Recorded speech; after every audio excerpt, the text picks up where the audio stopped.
చూసేవారా తండ్రి కొడుకులు అంత ఎక్కువ చలిలో కూడా దావోస్ వెళ్ళి ఆంధ్రప్రదేశ్ అభివృద్ధి కోసం తగ్గేదేలే అన్నంత కృషి చేస్తున్నారా. అదే అన్న ప్రభుత్వంలో ఐటీ మినిస్టర్ అయితే అమ్మ చలి నేను బోను అని చిన్నపిల్లల మారం చేశాడు కదా అన్న. సడన్గా చలిలో ఉంటే ఎవరైనా స్నానం చేస్తావా? నిజంగా చిన్నపిల్లడేరా.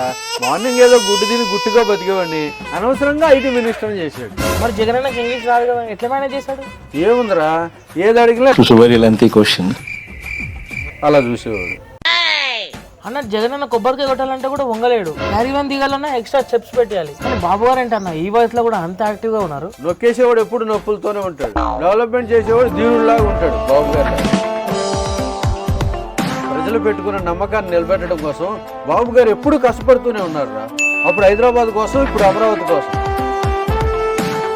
అందరు కూడా జగన్ అన్న లాగా ఉన్నారు కదా అన్న. అధికారంలో ఉన్నప్పుడు ప్యాలెస్ లోనే, అధికారం పోయినాక కూడా ప్యాలెస్ లోనే, బ్రతుకంతా ప్యాలెస్.